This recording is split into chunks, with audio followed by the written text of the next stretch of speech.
दोस्तों, आज की सबसे बड़ी खबर यह है कि अमेरिका जिस टास्क फोर्स को समुद्र में उतारने की बात कर रहा था, उसने अब उस टास्क फोर्स को समुद्र में उतारने का ऐलान कर दिया है। आज कई सारे देशों के युद्धपोत रेड सी के अंदर पहुंचना शुरू हो गए हैं।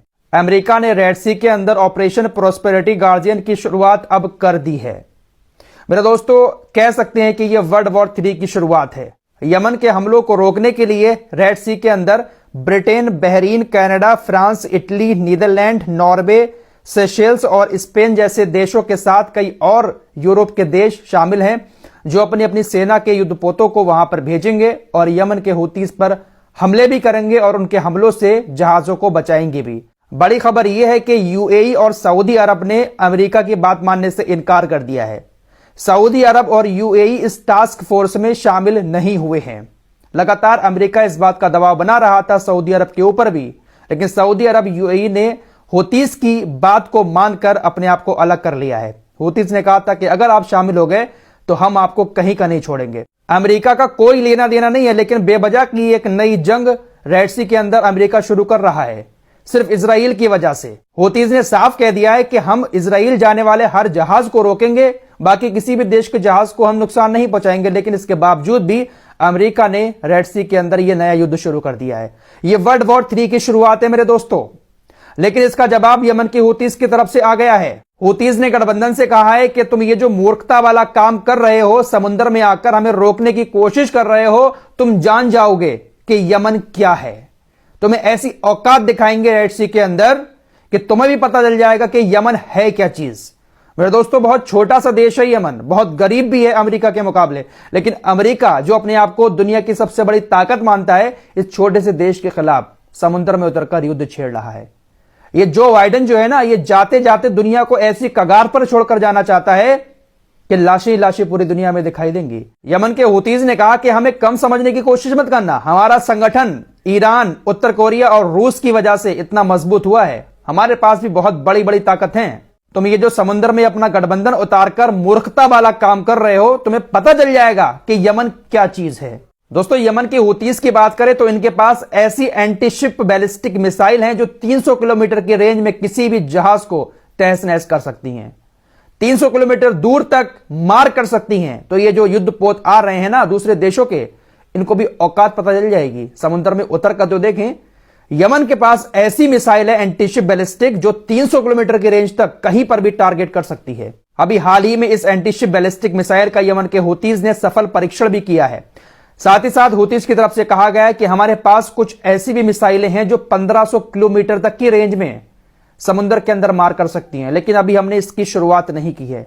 हमारे पास मौजूद हैं ऐसी मिसाइलें। दोस्तों, यमन के हूतीस के ऊपर उत्तर कोरिया, रूस और ईरान जैसे देशों का हाथ है, तो हथियारों की कमी तो शायद इनके पास नहीं होगी। दोस्तों, इजराइल और हमास की जंग के बाद समुद्र में यमन के साथ एक नई जंग शुरू हो चुकी है।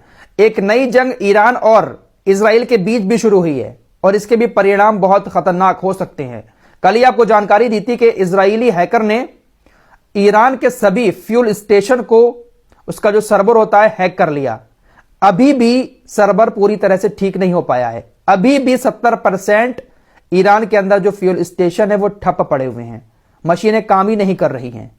अब एक और खबर आ गई है कि ईरान के अंदर जितनी भी सरकारी बिल्डिंगें हैं, उन सरकारी बिल्डिंगों पर जो सीसीटीवी कैमरे लगे हुए थे, उन कैमरों को भी हैक कर लिया गया है। तेहरान में सभी सरकारी बिल्डिंगों के सीसीटीवी कैमरे हैक कर लिए गए हैं। अब इसके पीछे भी इजरायली हैकर ग्रुप का हाथ है। तो ये एक नई जंग यहां पर भी शुरू हो चुकी है। इसका जवाब ईरान जरूर देगा। दोस्तों, बहुत सारी फिल्मों में, वेब सीरीज में इस तरह की चीजें देखी होंगी कि कैमरे वगैरह हैक हो जाते हैं। रियल में हो जाते हैं भाई, हैकर कुछ भी कर सकता है। हैकर ने तो आयरन डोम को हैक कर लिया था इजराइल के। सारी गाजा से छोड़ी हुई मिसाइलें इजराइल के अंदर जाकर गिरी थी। तो हैकर तो कुछ भी कर सकते हैं, लेकिन ये एक नई जंग इजराइल और ईरान के बीच शुरू हो गई है। ये अमेरिका जो है ना, जो ना करवाए अच्छा है। सब कुछ अमेरिका की वजह से हो रहा है। अब जो बाइडेन की तरफ से एक बयान आया है, व्हाइट हाउस की तरफ से। दोस्तों, जब से जंग शुरू हुई है, इजराइल ने न जाने कितने सारे पत्रकारों को गाजा के अंदर टारगेट करके मार दिया है। अब व्हाइट हाउस से बयान आया है कि ऐसा कोई भी सबूत नहीं है कि इजराइल ने गाजा के अंदर किसी भी पत्रकार को टारगेट करके मारा हो। ये बुड़ऊ जो है ना पूरी तरह से सटिया चुका है। पूरी दुनिया देख रही है कि कितने सारे पत्रकारों की मौत हुई है, सबके फोटोज भी सामने आए हैं, लेकिन इनके पास कोई सबूत ही नहीं है कि इजराइल ने इन पत्रकारों को मारा है। इनके पास तो सबूत तब भी नहीं था जब हॉस्पिटल पर इजराइल ने बम गिराए थे, इतने सारे लोगों की मौत हुई थी। इनको तो इस बात पर भी यकीन नहीं है कि 20,000 लोग गाजा के अंदर मारे जा चुके हैं। इनको लगता है कि फिलिस्तीनी जो अथॉरिटी है, जो स्वास्थ्य मंत्रालय है, वो गलत आंकड़े बता रहा है। यह बंदा अपनी कुर्सी छोड़ने से पहले दुनिया को ऐसी लड़ाई में उलझा कर जाएगा कि जिसका असर कई सारे देशों पर पड़ेगा और कई सारे देश बर्बाद भी हो सकते हैं। यमन के हूतीज ने साफ कह दिया कि आप आओ समुद्र में और फिर आपको बताएंगे कि यमन क्या चीज है। मेरे दोस्तों, अगर लाल सागर में यमन से पंगा ले रहे हैं ये लोग, तो इसका असर पूरी दुनिया की अर्थव्यवस्था पर पड़ सकता है। अभी इतने दिन में ही यूरोप के कई देशों को करोड़ों डॉलर का नुकसान हो चुका है।